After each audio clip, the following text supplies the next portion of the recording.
প্রতীকী খালেদা জিয়ার সেজে র্যালিতে অংশ নেয় ছোট্ট শিশু হুমায়রা জান্নাত প্রার্থনা। গোলাপি শাড়ি, গলায় মুক্তার মালা আর চোখে কালো চশমা, হাতে দলীয় প্রতীক নিয়ে রিকশায় ছুটে চলা মুহূর্তে সে যেন সবার দৃষ্টি কাড়ে। ঢোলের তালে তালে ছোট্ট শিশুর উপস্থিতি প্রতিষ্ঠাবার্ষিকীর অনুষ্ঠানকে করে তোলে আরো প্রাণবন্ত ও আবেগঘন। এমন নানা আয়োজনে ঝিনাইদহের ৫টি উপজেলায় পালন করা হয় বাংলাদেশ জাতীয়তাবাদী দল বিএনপির ৪৭তম প্রতিষ্ঠাবার্ষিকী।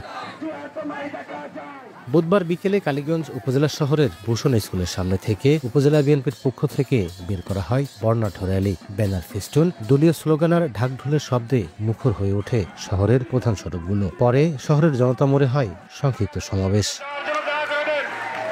একই সময় মহেশপুরেও ধানের শীষ নিয়ে বের করা হয় বর্ণাঢ্য আনন্দ শোভাযাত্রা। ঢাক-ঢোলার বাদ্যের তালে নেচে গিয়ে উল্লাস করেন নেতাকর্মীরা। এর আগে সকালে সরকারি ডিগ্রি কলেজ মাঠ এলাকায় বৃক্ষরোপণ এবং পরে কপোতাক্ষ নদে মাছ অবমুক্ত করে দিবসটি উদযাপন করে মহেশপুর উপজেলা বিএনপি। সমাবেশে অন্যায়, অত্যাচার, জুলুমের রাজনীতিকে প্রশ্রয় না দিয়ে দেশ ও জনগণের স্বার্থে কাজ করার অঙ্গীকার ব্যক্ত করেন নেতারা। একই সঙ্গে দলের ভারপ্রাপ্ত চেয়ারম্যান তারেক রহমান ঘোষিত ৩১ দফা বাস্তবায়নে সবাইকে ঐক্যবদ্ধভাবে কাজ করার আহ্বান জানান তারা।